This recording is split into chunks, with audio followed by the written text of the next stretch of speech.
The Secret Recording, Ted Danson's 1978 Hollywood Crisis. September 14, 1978. Ted Danson sat alone in his agent's wood-paneled office on Sunset Boulevard, holding a reel-to-reel tape that had arrived by courier 30 minutes earlier. The envelope it came in bore no return address, just 3 words typed on plain paper: listen before Friday. Friday was 2 days away. Friday was when he was scheduled to sign the biggest contract of his career. The tape recorder sat on the desk between stacks of scripts and industry trade magazines. Ted's hands trembled slightly as he threaded the tape through the machine. At 30 years old, he'd spent the last 3 years grinding through bit parts in soap opera roles, playing doctors on Somerset and The Doctors, appearing in forgettable episodes of Laverne Shirley and Family. He was handsome, talented, and completely unknown outside daytime television. Then 3 months ago, everything changed. Director Lawrence Kasdan had cast him in a supporting role in Body Heat, a neo-noir thriller that was generating serious buzz in Hollywood. More importantly, NBC had offered him the lead in a new sitcom about a former baseball player turned bartender. The pilot script was called Cheers. His agent, Martin Wheeler, said it could make him a star.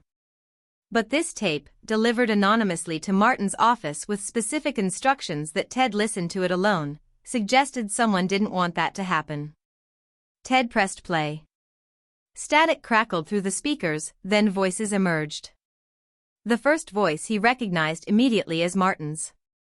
The second voice was deeper, unfamiliar, with the clipped authority of someone accustomed to being obeyed.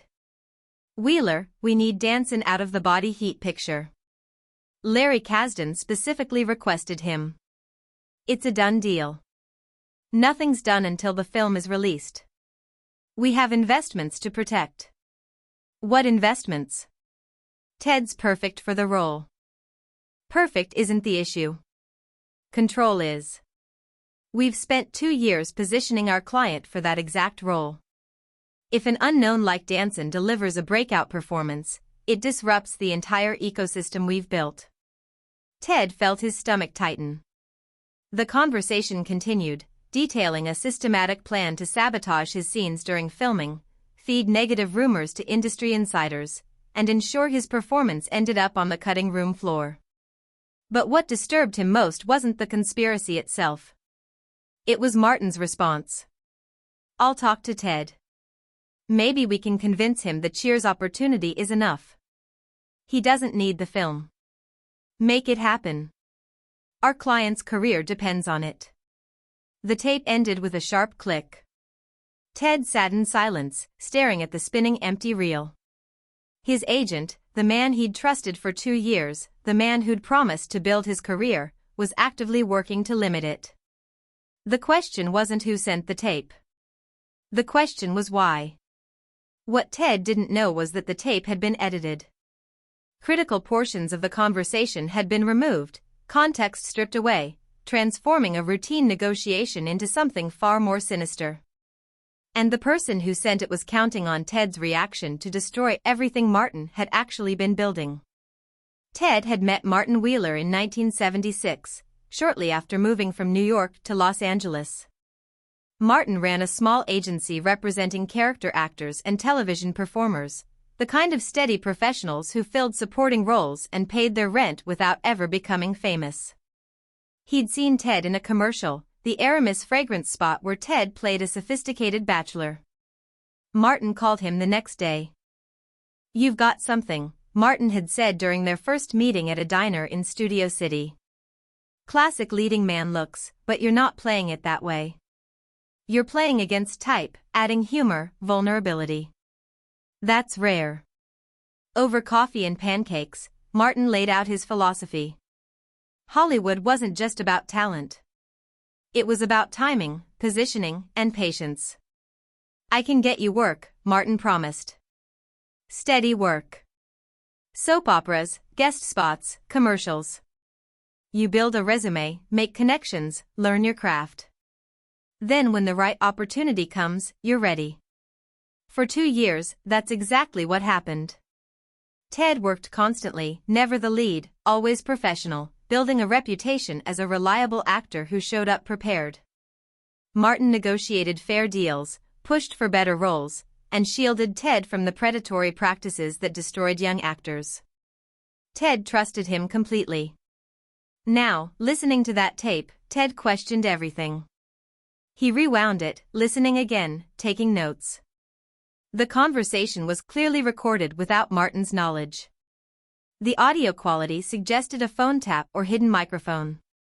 The client Martin mentioned wasn't named, but the context suggested someone powerful, someone whose career advancement required removing competition. Ted thought about the body heat role. It wasn't large, maybe 15 minutes of screen time, but Lawrence Kasdan had told him the character was crucial to the film's emotional architecture. "You're playing the decent guy," Kasdan had explained. "The normal person in a world of obsession and betrayal. The audience needs to see what she's giving up for him." If Ted's performance was strong, if critics noticed him, it could change everything. But according to the tape, someone was determined to prevent that. The office door opened. Martin Wheeler walked in, carrying takeout bags from the deli across the street. He was 53, gray-haired, perpetually rumpled, with the weary expression of someone who'd seen every Hollywood scam twice. "Got you a pastrami," Martin said, setting the bags down. Then he noticed Ted's face. "What's wrong?" Ted gestured to the tape recorder. "I received this today." Martin's expression shifted from concern to confusion. He set down his briefcase and approached the desk cautiously. "What is it?" "A recording. Of you and someone else discussing my career." Ted pressed play, watching Martin's face as the conversation replayed. Martin listened without moving, his face draining of color. When the tape ended, he sat down heavily in the chair across from Ted. "Where did you get this?" "Courier delivery. No return address." Martin rubbed his face with both hands. "Ted, I need you to listen very carefully. That conversation is real, but it's not what it sounds like. It sounds like you're working against me. I'm working to protect you." Martin leaned forward, his voice urgent. 3 months ago, Gerald Sutherland at CAA approached me. You know who he is?" Ted nodded. Creative Artists Agency was one of the most powerful agencies in Hollywood, representing A-list stars and controlling major projects. Sutherland represents Kyle Morrison. "You've heard of him?" Ted had. Kyle Morrison was 32, handsome, with 3 successful television series under his belt. He was being positioned as the next leading man, Hollywood's answer to Robert Redford. "Morrison was supposed to play your role in Body Heat," Martin continued. Kasdan originally wrote it for him. But Morrison's people overplayed their hand, demanded too much money, creative control. Kasdan got frustrated and started looking elsewhere. "He saw your Aramis commercial, called me, asked if you were available. So I got the role." "You got the role. And CAA went nuclear." Martin stood, pacing the small office. "Sutherland called me 6 times that first week. Threatened to blacklist me, destroy my agency, ensure I never worked in this town again. Said they'd invested millions positioning Morrison for exactly this kind of breakthrough role." Ted felt his anger shifting, uncertainty creeping in. "What did you tell him?" "I told him to go to hell. You earned that role. I wasn't giving it up." Martin stopped pacing, looking directly at Ted. "But Sutherland is relentless. He suggested we make a deal.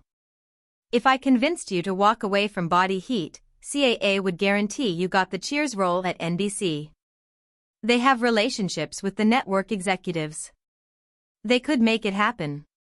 You said no." "I said I'd consider it. I said I'd talk to you." Martin gestured to the tape recorder. "That conversation you just heard? That was me buying time. Telling Sutherland what he wanted to hear while I figured out how to protect both opportunities for you." Ted wanted to believe him. Everything Martin said made sense. But doubt had taken root. "If you were protecting me, Why didn't you tell me any of this? Martin's expression hardened. Because you're 30 years old, Ted. You're talented, you're hungry, but you don't understand how this industry works. If I'd told you CAA was threatening us, what would you have done? I would have fought them. Exactly. You would have made it personal. You would have gone to Kasdan, to NBC, told them about the threats. And CAA would have destroyed you. They would have spread rumors you were difficult, unreliable, a troublemaker. Within 6 months, you'd be back doing soap operas, wondering what happened. Ted stared at the tape recorder. So you lied to them? I managed them. There's a difference. Martin sat down again, exhausted. I told Sutherland we'd walk away from Body Heat while simultaneously telling Kasdan's people that you were committed to the film. I played both sides, kept everyone calm, gave you time to actually do the work. And the NBC deal? That was never in jeopardy. The Cheers producers wanted you from the beginning. CAA had no leverage there.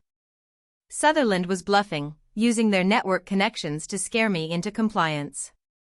It made sense. All of it made sense. But one question remained. Who sent me this tape? Martin's face darkened. Someone who wants you to fire me. Someone who benefits from you walking into this situation blind and angry. Before Ted could respond, the office phone rang. Martin answered, listened for 30 seconds, then hung up. That was Lawrence Kasdan's assistant.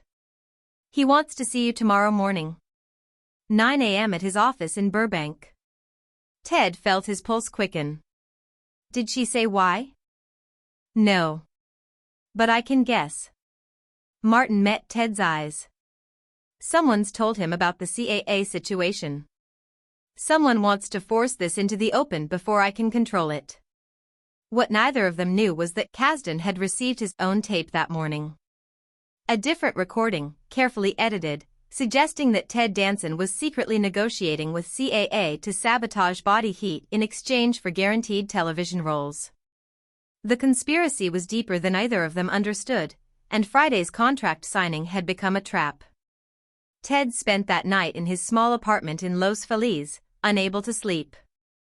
His second wife, Casey, was visiting her parents in Boston with their daughter Kate, leaving him alone with questions that multiplied the more he thought about them. He'd trusted Martin completely. Now that trust was fractured, not broken but damaged enough to let doubt seep in. The tape proved Martin had discussed removing Ted from Body Heat. Martin's explanation was plausible, even noble. But plausible wasn't certainty. At 2 a.m., Ted got out of bed and played the tape again on his own reel-to-reel machine. This time he listened differently, paying attention to what wasn't said rather than what was. The conversation had an edited quality, unnatural pauses, places where sentences seemed to start mid-thought. Someone had manipulated this recording.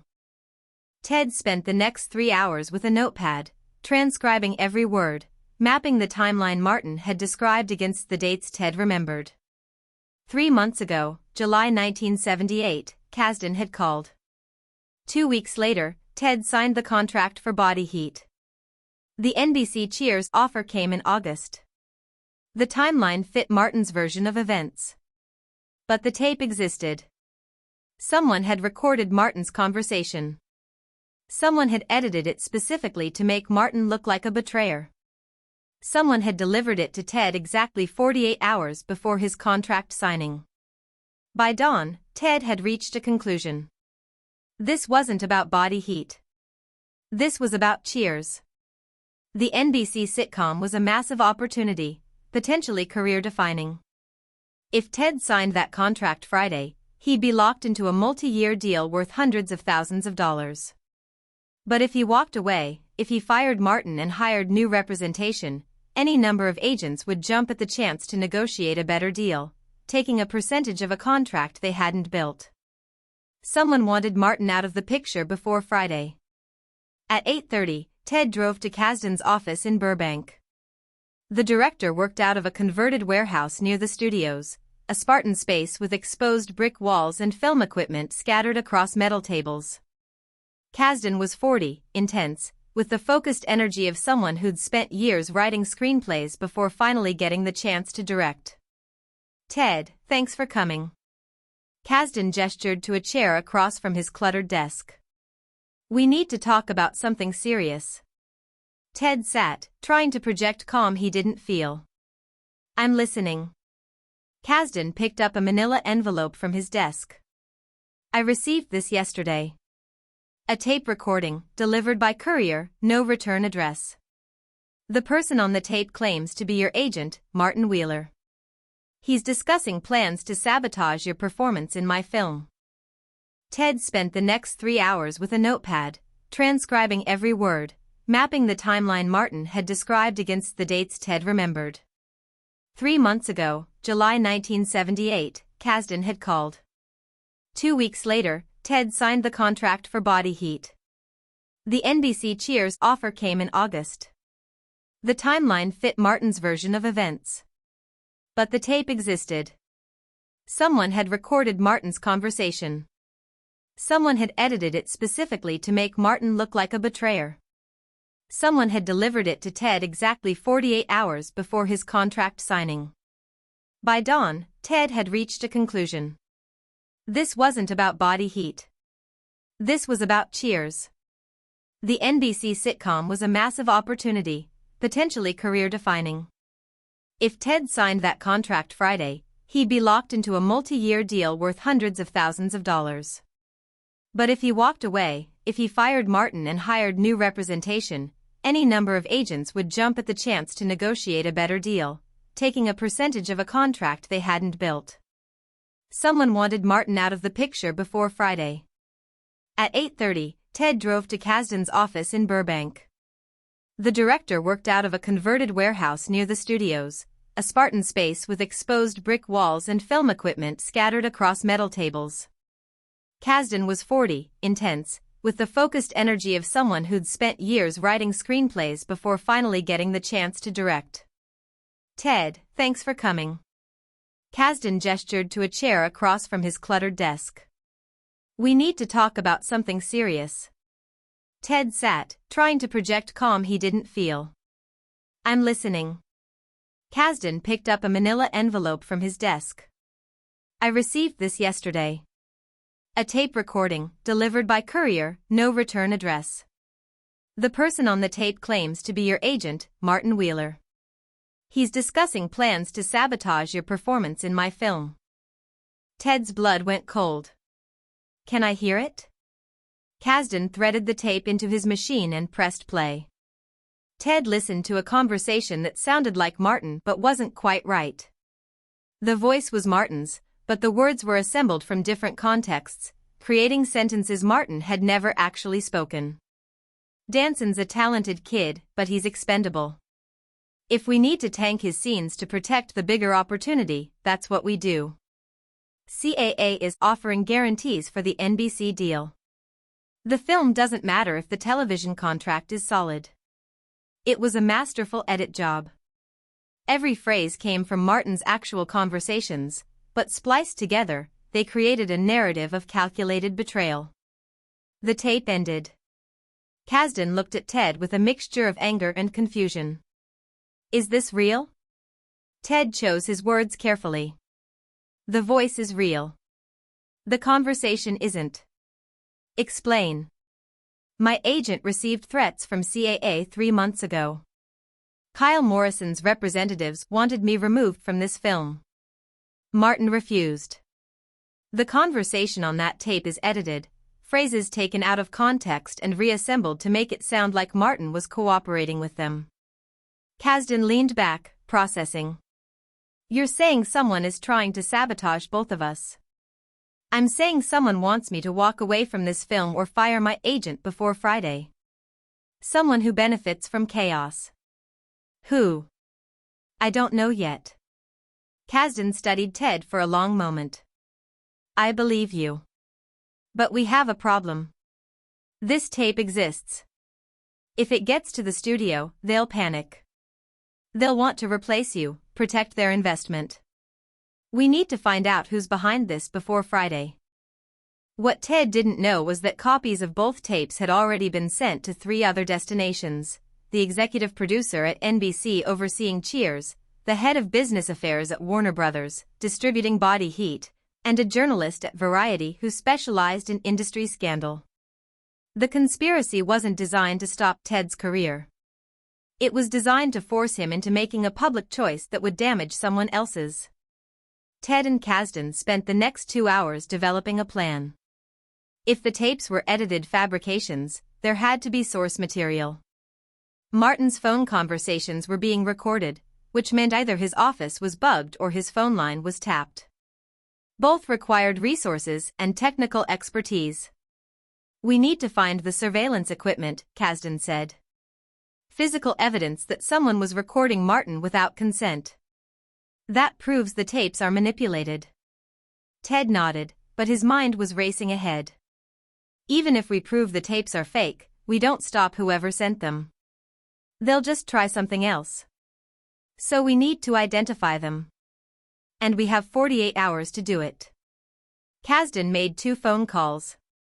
The first was to a friend who worked in film sound editing, someone who could analyze the tape recordings and identify edit points. The second was to a private investigator named Frank Delaney who specialized in corporate espionage cases. Delaney arrived at Kasdan's office 90 minutes later. He was 55, compact, with the alert watchfulness of someone who'd spent decades noticing details others missed. Ted recognized the type from his brief role in the Onion field, the cop who processed evidence while everyone else focused on drama. Delaney listened to both tapes without comment, taking notes on a small pad. When they finished, he looked up. Professional job. Whoever edited these knows sound engineering. The splices are clean, the ambient noise matches, the voice levels are consistent. This wasn't done by an amateur with a razor blade. Can you prove they're edited? Ted asked. Yes, but it'll take time. I need access to the original recording equipment, ideally the source tapes these were copied from. Delaney tapped his notepad. But that's not your real problem. What is? Timing. Whoever did this sent you both tapes on the same day, 48 hours before your contract signing. They're not trying to stop you. They're trying to force a reaction. You're supposed to panic, fire your agent, go to the press, make this public. The question is why. Kasdan lit a cigarette, the smoke curling toward the exposed ceiling beams. Who benefits from Ted going public with accusations against his own agent? Delaney smiled slightly. Anyone who wants Martin Wheeler destroyed professionally. This isn't about Ted. Ted's the weapon. Martin's the target. The revelation shifted everything.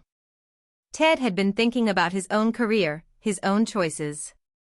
But if Delaney was right, this was someone else's vendetta against Martin, using Ted as the instrument of destruction. Who would want to destroy Martin? Ted asked. Delaney pulled out a battered notebook, flipping through pages filled with cramped handwriting. I made some calls this morning after Lawrence contacted me.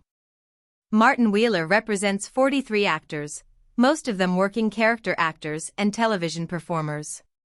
Small agency, solid reputation, clean business practices.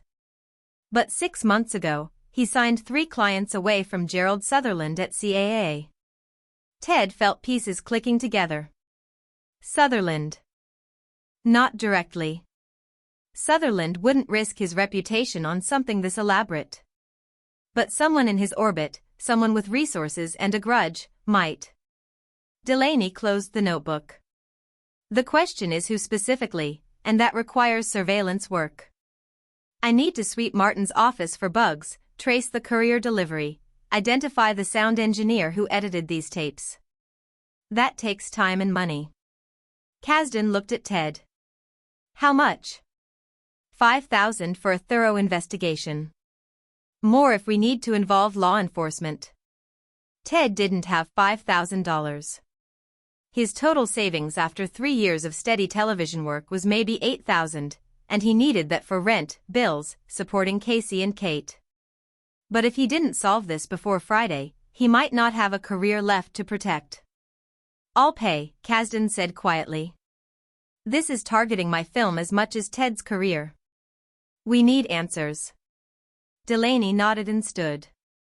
"I'll start with Martin's office. If it's bugged, I'll find it. If the phones are tapped, I'll trace it. Meet me back here tomorrow morning, same time." After Delaney left, Ted and Kasdan sat in silence. Outside, the Los Angeles afternoon sun beat down on the warehouse district, casting harsh shadows across industrial buildings. "Why would someone do this?" Ted asked, not really expecting an answer. Kasdan exhaled smoke slowly. "Because Hollywood runs on fear and control. Talent is valuable, but only if it's manageable. You're about to become very valuable, Ted. Someone wants to make sure you're also very afraid." What they didn't know was that Delaney's investigation would uncover something far more disturbing than a simple vendetta.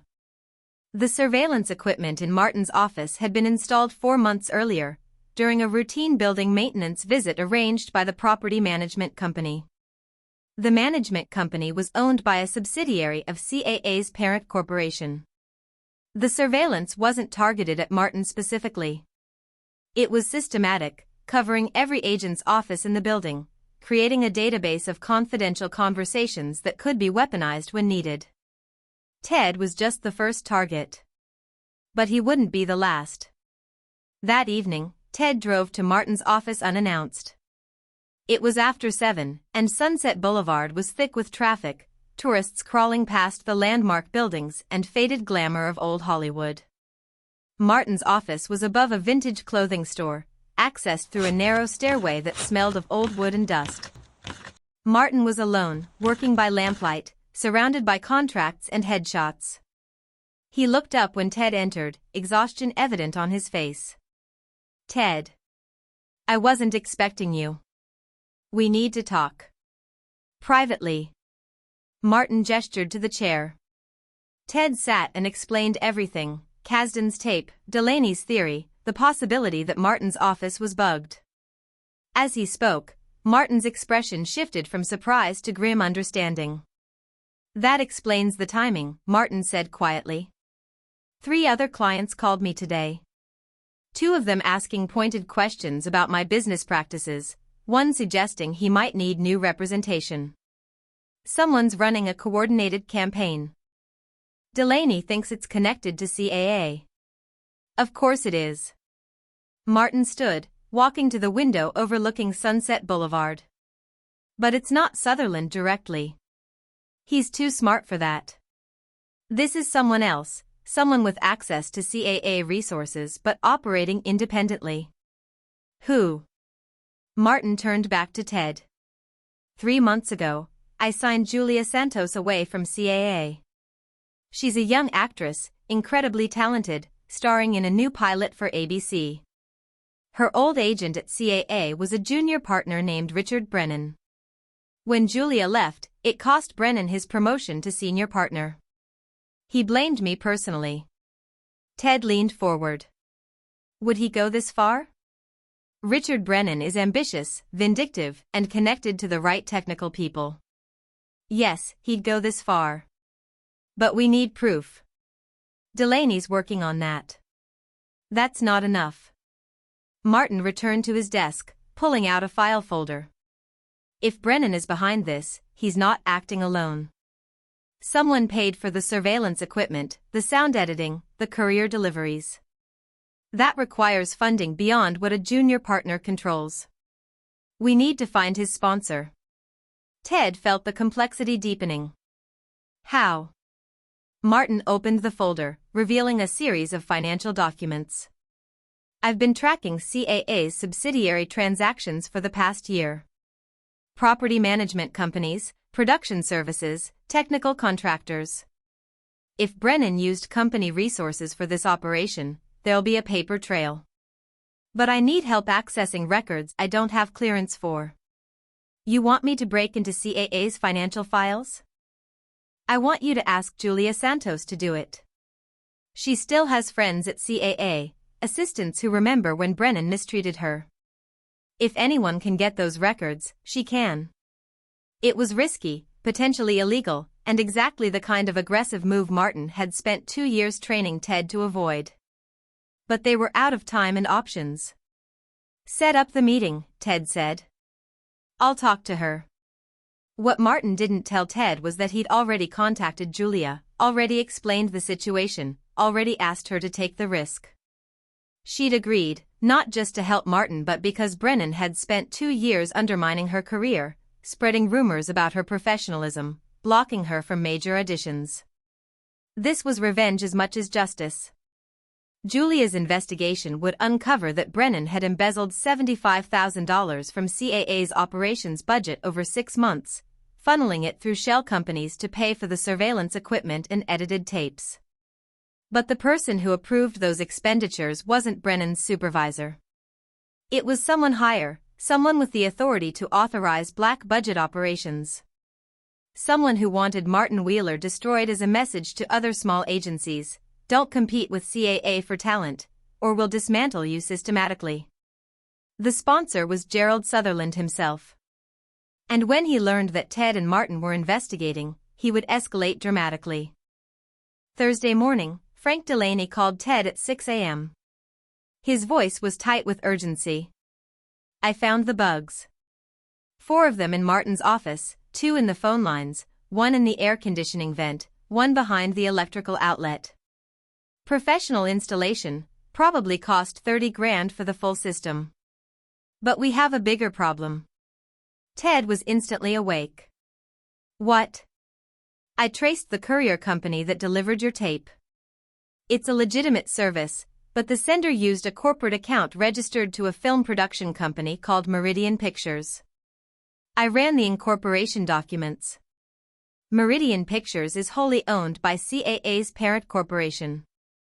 So we have proof. We have proof of surveillance. But when I went to photograph the equipment this morning, it was gone. Someone removed it overnight, probably within hours of my initial sweep. Ted felt cold dread settling in his chest. They knew you were looking. Or they were already planning to remove the evidence before Friday. Either way, we've lost our physical proof. All we have now are the tapes, and good lawyers can argue those were edited by you to frame CAA. Ted sat on the edge of his bed, mind racing. What about Julia Santos? Martin said she was getting financial records. I know. I talked to Martin an hour ago. Julia broke into Brennan's office last night, photographed documents showing the embezzlement. She's meeting us at Kasdan's office at 9 with everything she found. That's good, right? That's dangerous. If Brennan realizes what she did, if he figures out Martin sent her, he'll retaliate. These people don't play fair, Ted. They destroy careers as a warning to others. After hanging up, Ted showered and dressed in the same wide-collared shirt and bell-bottom trousers he'd worn to the body heat costume fittings. The irony wasn't lost on him. He was preparing to fight for his career while dressed like the character he'd been hired to play, the normal person caught in a world of obsession and betrayal.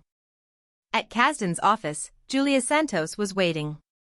She was 26, strikingly beautiful, with the coiled intensity of someone who'd fought for every opportunity.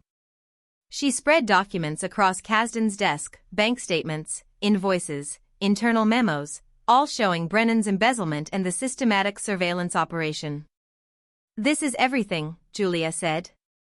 Brennan used CAA resources to run a shadow investigation firm targeting Martin's clients. You're not the first, Ted. He's done this to 6 other actors over the past year, all people who left CAA for smaller agencies.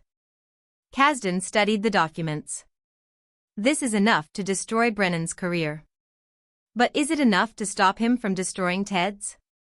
Delaney shook his head. Not unless we go public.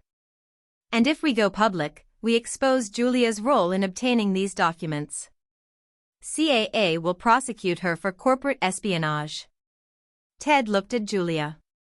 Why would you risk this? Because Brennan spent 2 years trying to ruin me. When I wouldn't sleep with him, when I complained about his behavior, he retaliated by telling producers I was difficult, unreliable, a liability. I lost 3 major roles because of his lies. Martin was the only agent who believed me, who took a chance when no one else would. Julia's voice was steady, but her hands trembled slightly. This is bigger than one career.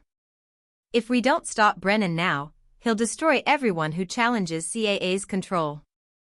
Martin arrived 15 minutes later, looking like he hadn't slept.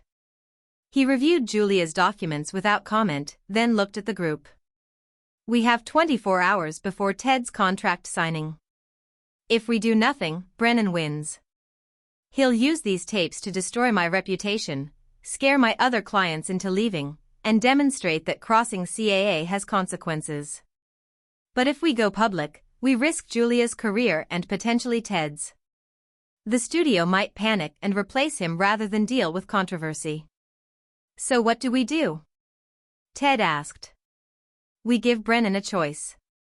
Martin pulled out a legal pad and began writing. We document everything we know, package it with Julia's evidence, and deliver it to Gerald Sutherland directly. Not Brennan, not the legal department, Sutherland himself.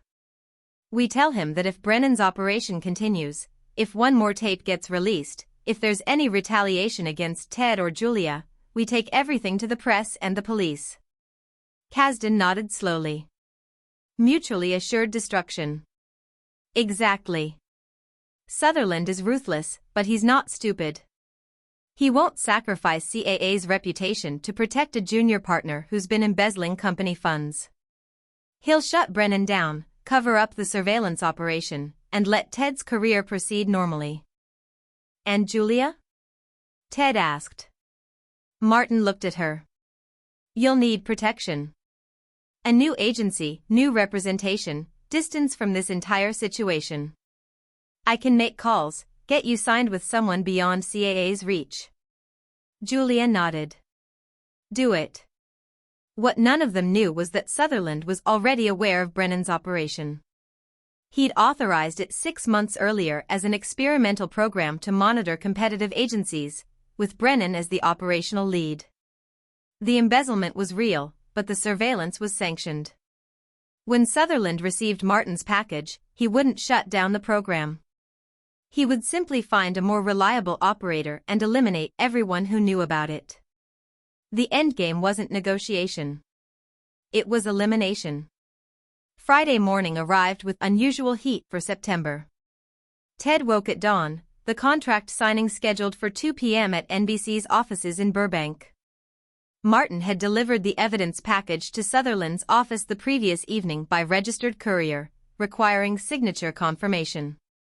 They'd received no response. At 11 a.m., Martin called. Sutherland wants to meet. Noon, at his office in Century City. Just you and me. Ted felt his pulse accelerate. Is that safe? Probably not. But it's our only play. They drove together in Martin's Buick, the air conditioning struggling against the heat. Century City rose from the west side of Los Angeles like a corporate monolith, glass towers reflecting the harsh sunlight. CAA's offices occupied 3 floors of the tallest building, a statement of power that wasn't subtle. Sutherland's personal office was on the top floor, accessed through a reception area designed to intimidate. The walls were covered with framed posters from every major film CAA had packaged, a visual reminder of the agency's reach. They were kept waiting 20 minutes, a deliberate power play. When they were finally shown in, Gerald Sutherland stood by floor-to-ceiling windows overlooking the city. He was 58, impeccably dressed, with silver hair and the calm demeanor of someone who'd negotiated billion-dollar deals and ended careers with equal efficiency. Mr. Wheeler. Mr. Danson. Thank you for coming. Neither Ted nor Martin sat. Sutherland gestured to the conference table. I've reviewed your package. The evidence is compelling. Richard Brennan has clearly exceeded his authority and violated both company policy and the law. He'll be terminated immediately, and will cooperate with any investigation you choose to pursue. Martin remained standing. That's not enough. Sutherland's expression didn't change. What else do you want? Assurance that the surveillance operation ends. That no retaliation will occur against Ted, Julia Santos, or any of my other clients. That CAA acknowledges its systematic campaign to intimidate smaller agencies. That's not going to happen. Sutherland sat, folding his hands on the table. CAA will acknowledge no wrongdoing beyond Brennan's individual misconduct. We'll terminate him, pay appropriate settlements to prevent litigation, and move forward. But we will not admit to any systematic program because no such program exists. Ted felt anger rising. We have documentation. You have evidence that Richard Brennan embezzled funds and conducted unauthorized surveillance. Nothing connects that to agency policy. Any attorney will tell you that's insufficient to prove institutional culpability. Martin leaned forward. If we go to the press, you'll destroy your own credibility. Julia Santos will face criminal charges for breaking into Brennan's office. Ted will be painted as an unstable actor who sabotaged his own career with conspiracy theories. And I'll still be sitting in this office, representing the biggest stars in Hollywood. Sutherland's calm never wavered. You came here for assurances. Here's what I can offer. We end Brennan's employment, you keep the evidence confidential, and everyone moves forward. Ted signs his Cheers contract this afternoon as planned, and we never discuss this situation again. And if we refuse? Ted asked. Then we fight. And when agencies fight with their full resources, someone always loses. I promise you it won't be CAA. The meeting lasted another 20 minutes, but the outcome was predetermined. They would accept Sutherland's terms because they had no alternative. Brennan would be sacrificed, the surveillance would continue under different management, and the balance of power would remain unchanged. Walking back to Martin's car, Ted felt defeated. We didn't win. No, Martin agreed. But we didn't lose either. You get to sign your contract, keep your career, move forward. Sometimes survival is victory. But Ted knew the truth. They'd exposed one operation while the larger system remained intact. Brennan was just a symptom of how Hollywood actually worked: power protecting power, consequences for those without leverage, and compromise is the only path forward.